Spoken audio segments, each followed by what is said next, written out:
thì không muốn tôi, anh không tốt thì không có tôi.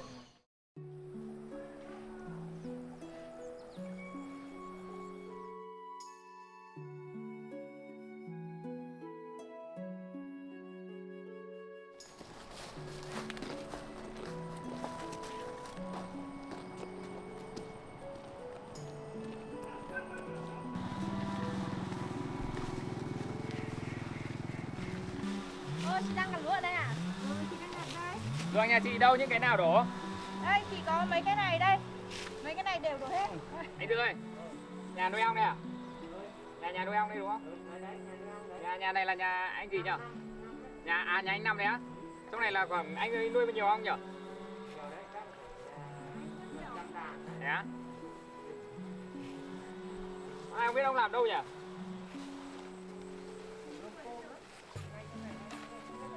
Ôi, thôi rồi mình đổ hết rồi anh Khánh ơi.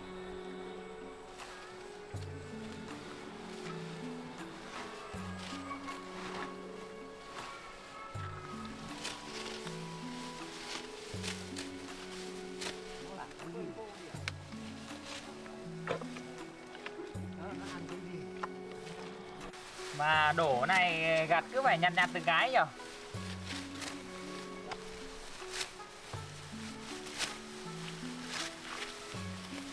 Túi hết rồi. Ốc đầy thôi. Ốc bươu vàng.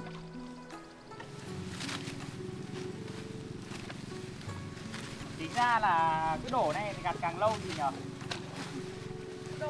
Đôi ông cấp 3 luôn này. Mà nó còn bị mục lúa nữa này này.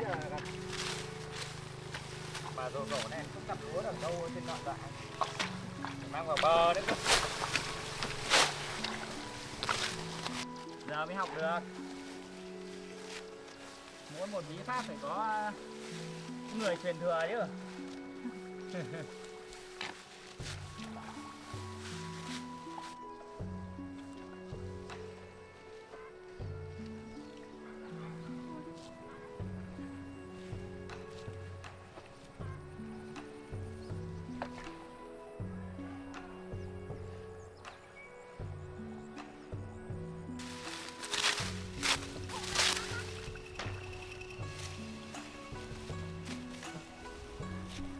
Khánh ơi, À, em rửa ao uống nước nè. chờ em tí.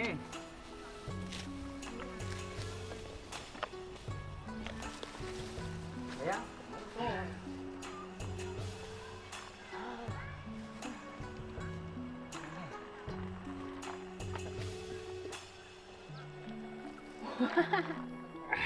Khát quá. Anh Dự ơi, nào bỏ chậm đi. Nhanh cái tay đi xem nào chứ. Mấy rưỡi.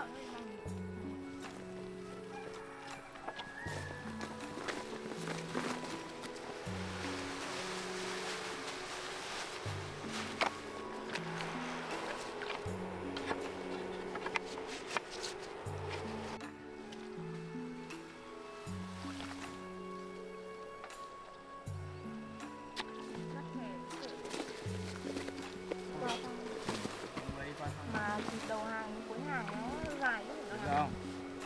Đây này. Cái gióng này như là gặt dài nên nặng này.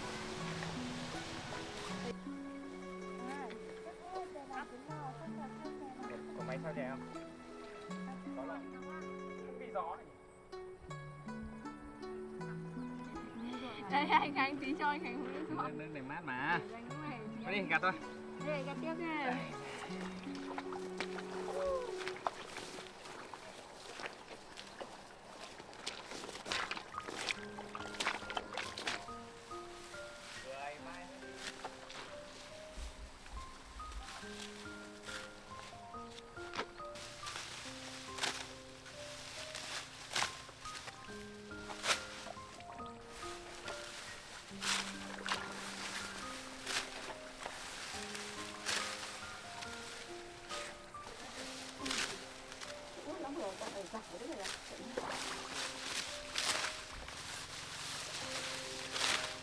Đó, con này ăn được này.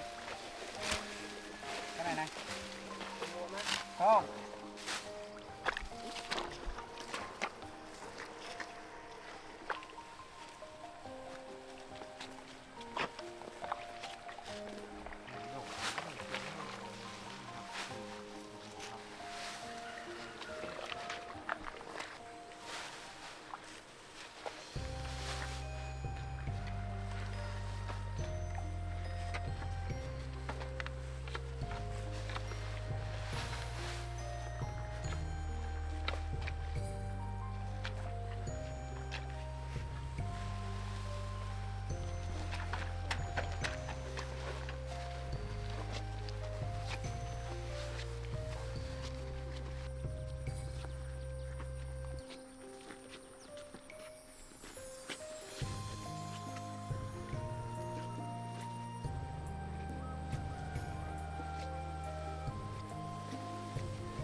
chỉ nó về rút ra cho gà. Nó thấy không? Đi về.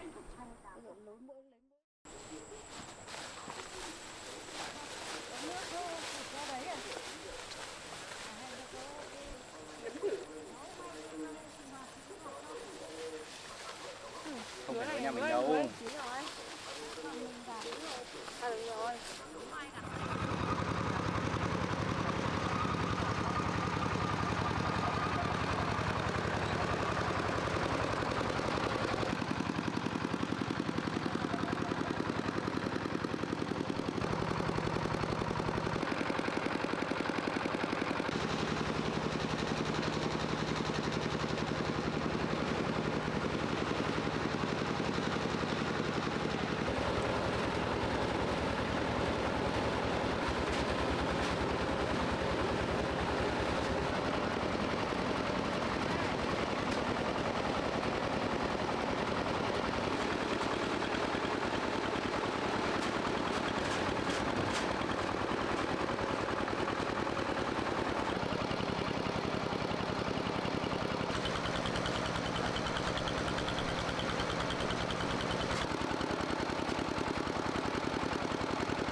Ông đi làm hậu trường gì? Nó có để rơi.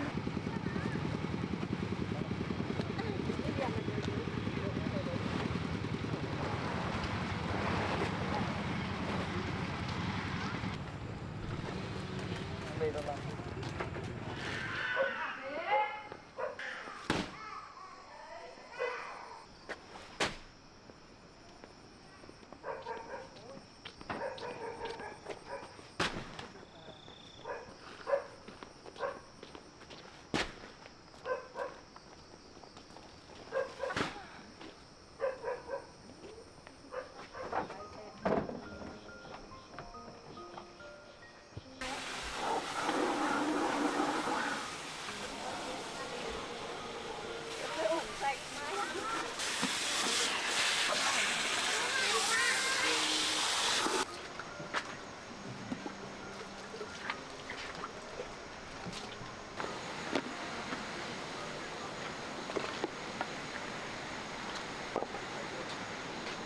Tôi thì cái này tặng cái đấy. Anh đang đâu? Chỉ vừa cho anh.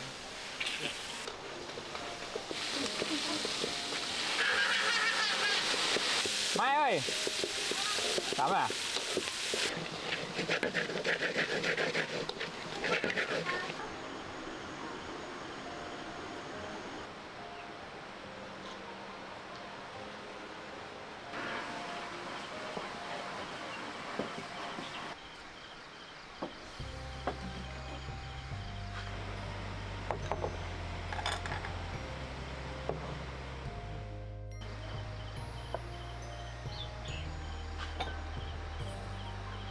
Anh Khánh ơi, vào ăn cơm. Này có món gì ngon thế? Món dưa. Canh dưa. Dưa chua.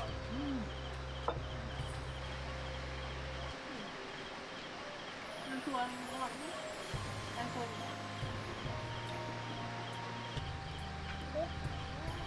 Bên nhà anh uống bổ thiên. Nếu mình gửi lên nhà chị Giang thì chắc mai nắm được thôi. Vâng nhé.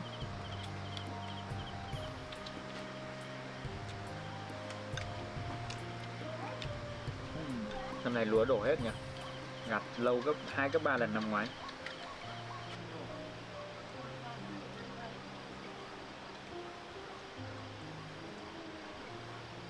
Nghe nói hơi chắc phải tới gạo gì được anh Khánh nghỉ. anh chẳng dạ là bạn nói ra được.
Dạ.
Chị Giang ơi, Ôi, chị đây. em gửi đồ em về nhá. Cứ để đấy về đây. Bye bye nhá.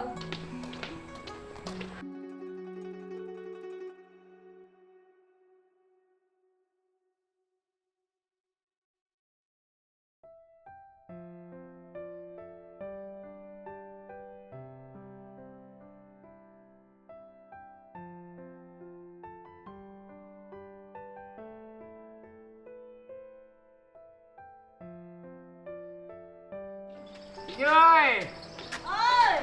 cho em xin ít rơm nhá. Đây nè.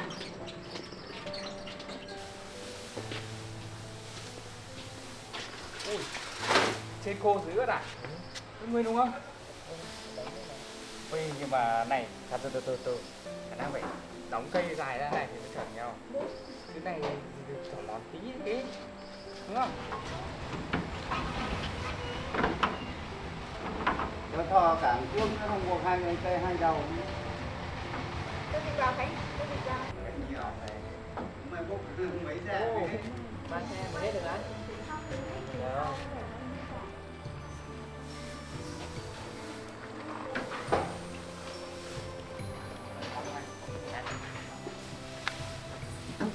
Tí nó tọt ngay.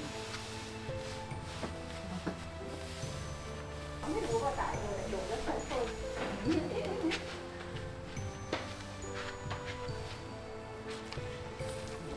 Sẽ còn máu.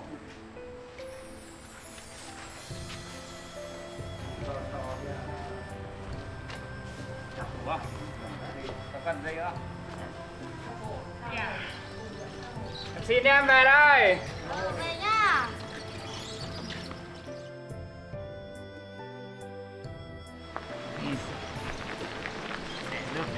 Đèo.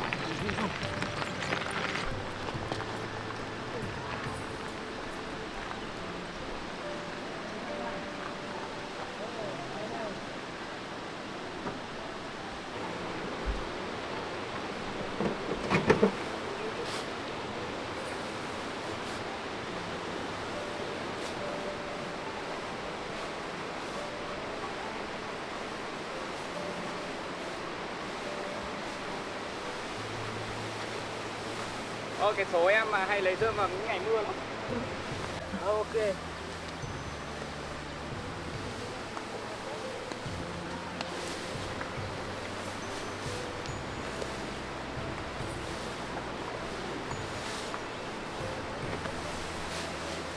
sao xe kia nó rất ghê nhỉ? Thế nào? Thế vừa nãy mình né. Không phải chất mà máy nó phụt cho. À, Máy nó phụt nó chỉ hứng đấy thôi. nén ghê nhỉ. Về cái người không có tiền lên dưới.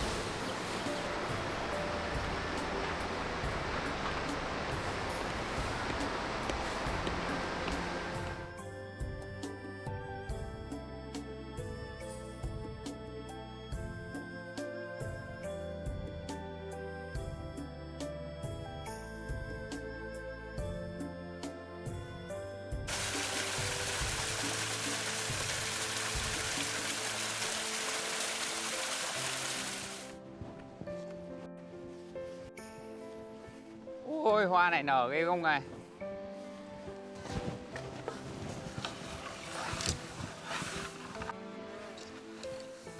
Rơm khô đấy.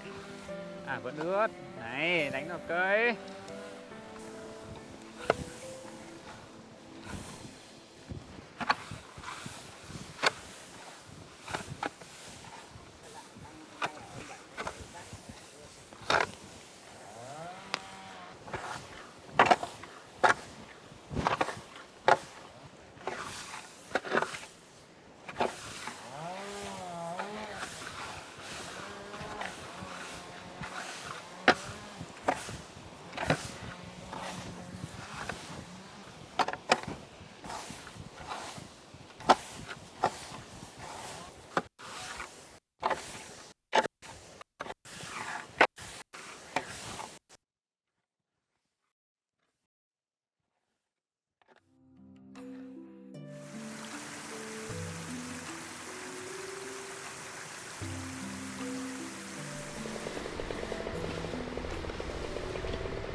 Chà.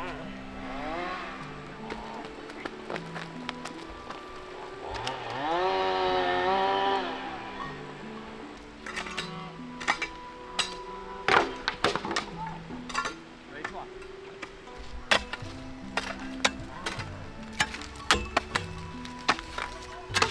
Này phải đánh cái lọng đây. Đây, nếu phải đánh ta. Đây rất là vượt rồi. Người ta đánh cái lương chuyên nghiệp người ta để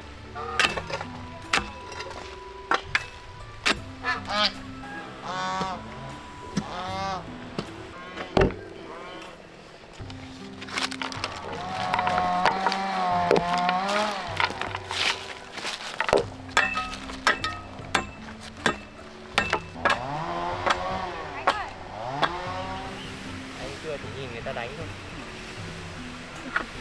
mới được nhìn thấy nhìn đánh thôi chứ chưa đánh thì không thích rơm.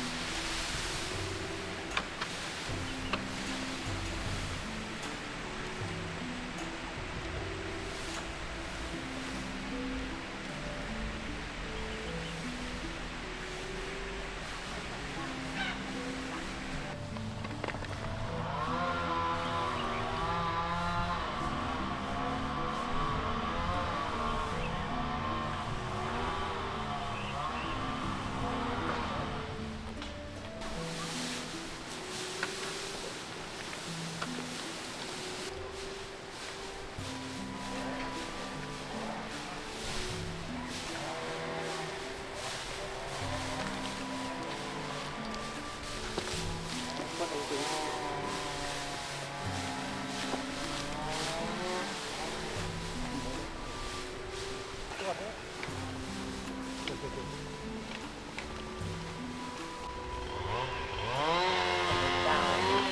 Hang để mà leo lên bên đấy cháu biết chưa mặt rồi.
Nhầm rồi chứ.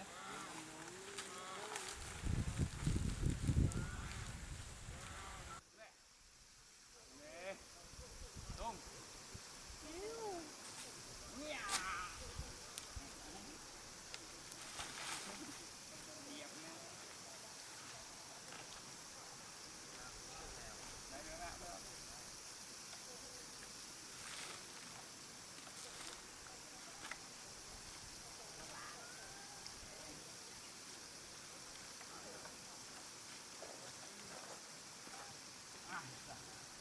Cái giờ phết rồi đấy. Ai đổ cái giờ này to nhất làng. Wow.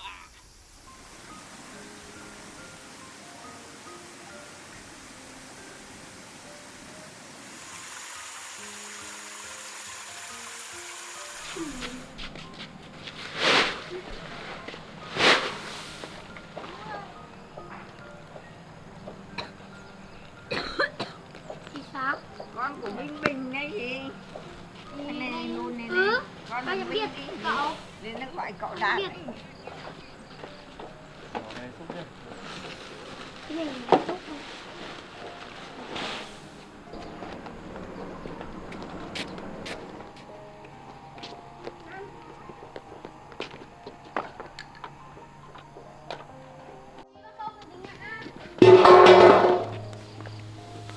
Bão thiệt hại người quế. Đấy, đọc đúng không? Ở đây ghi. Không chị. Ôi. Kia. Đợi nó đấy. Thôi. Cậu vẽ đi cái này.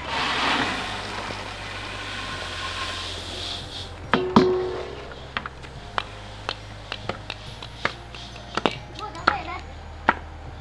Mua nó về rồi. Đấy. Bóng mới trắng. Đúng không? Anh như nào?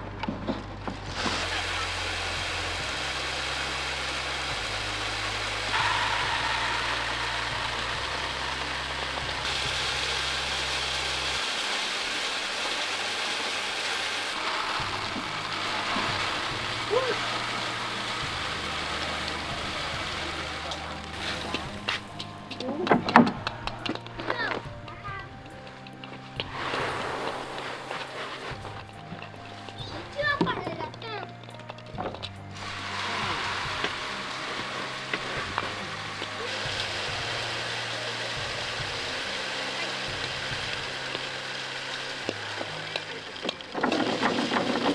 Ui, sao nào tự nhiên có quả bóng? Thế mẹ. Đang quay video này nè.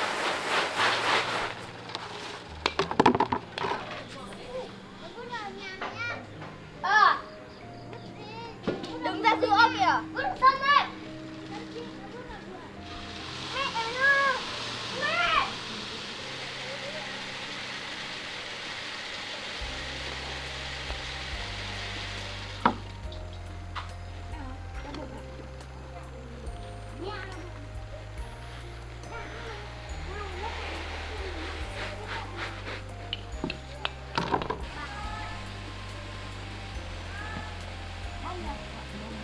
Ba ngoài kìa. Dạ. Không.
đâu đi đâu.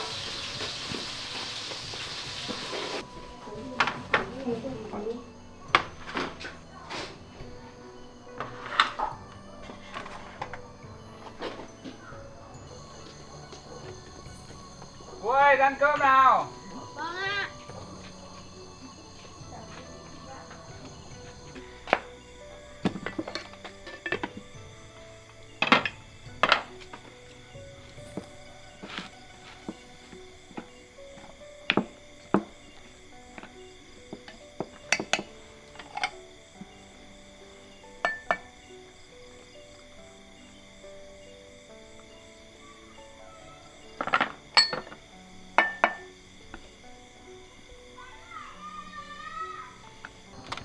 Bao giờ trứng à? Đây, Không cắt à? Cứ cắt à? Không cứ cắt. Bà chỉ làm tí thôi. Đấy. Con đang đông. Ăn trứng này là dạ dày đau bụng. Ăn trứng là nhẹ bụng ruột chứ. Ừ. Bởi vì trứng nó dễ ăn. Ừ. Con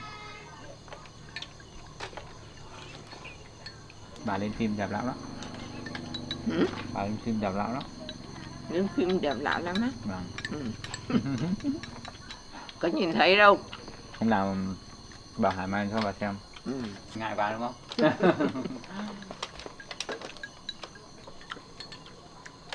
Canh với trứng. Đấy ăn những nước. Đấy, làm một Rồi cho bà chị.